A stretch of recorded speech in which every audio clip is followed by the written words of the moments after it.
एक एक तस्वीरें देखें, महान नृत्य गोपाल दास को आप देख रहे हैं। आप देखें जिनके चेहरे के बालों से लेकर सिर के बालों तक सब सफेद हो गए हैं। इनके संघर्षों का ही ये परिणाम है। आज ये दिव्य अवसर आया है। सभी से अभिवादन स्वीकार करते हुए प्रधानमंत्री नरेंद्र मोदी सभी से मिलते हुए अब धीरे धीरे गर्भगृह से बाहर की तरफ बढ़ रहे हैं।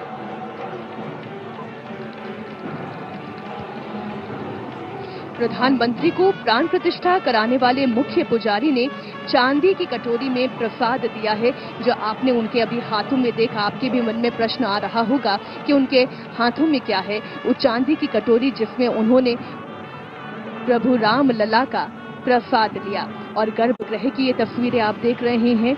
गर्भगृह से बाहर आके, जैसा कि सनातन संस्कृति में कहा जाता है कि जब प्रभु के दरबार से आप बाहर निकलें तो बाहर निकलकर एक बार फिर उन्हें पुनः प्रणाम करें, उनकी आज्ञा लें और फिर आप आगे बढ़ें। अब संत परमानंद जी जो इस राम मंदिर के संघर्ष यात्रा में जुड़े रहे, उनसे मुलाकात करते हुए, संतों से मुलाकात करते हुए एक एक करके प्रधानमंत्री आगे बढ़ते जा रहे हैं। और अब ज्यादा क्षण बाकी नहीं है जब प्रधानमंत्री नरेंद्र मोदी आज अयोध्या इस तीर्थ नगरी से, राम जी की नगरी से पूरे देश को संबोधित करने जा रहे हैं।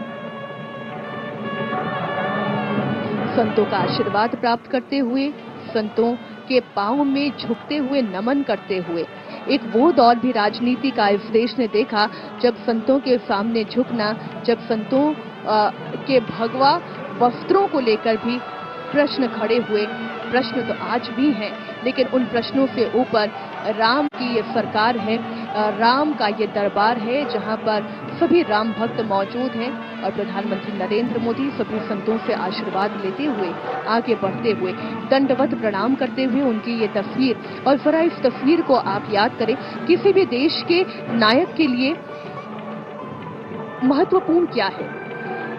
सबसे महत्वपूर्ण है कि उस देश की जनता का विकास हो, उस देश के संविधान की रक्षा हो, गणतंत्र बना रहे, जनतंत्र बना रहे।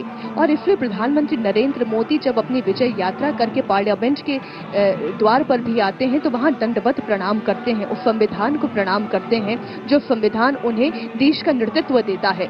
और अब प्रधानमंत्री मोदी उस सरकार के आगे विराजमान है, उस सरकार के आगे दंडवत प्रणाम कर रहे हैं जिसे सबसे बड़ी सरकार कहा जाता है, जो राम की सरकार है। और इसलिए आज जब राम जी के नाम का जय घोष भी हुआ तो कहा गया श्री राम लला सरकार की जय। तो उसी सरकार के सामने दंडवत प्रणाम करते हुए प्रधानमंत्री नरेंद्र मोदी दिखाई दे रहे हैं। देश की गरिमा, देश का गौरव और वहां की संस्कृति का संवर्धन हो, देश का विकास हो और उस विकास के साथ साथ कहीं सनातन सभ्यता पीछे ना छूट जाए, इस बात का, इस गौरव का ख्याल प्रधानमंत्री रखते हैं। और आपने लगातार चर्चाओं में सुना, अयोध्या नगरी में राम जी की प्राण प्रतिष्ठा के साथ साथ ऐसा नहीं केवल उस 70 एकड़ का विकास हो रहा है, पूरी अयोध्या नगरी का चहुमुखी विकास कैसे हुआ है वो आपको अयोध्या नगरी आकर ही समझ आएगा, जहां पर इंटरनेशनल एयरपोर्ट का उद्घाटन हो गया।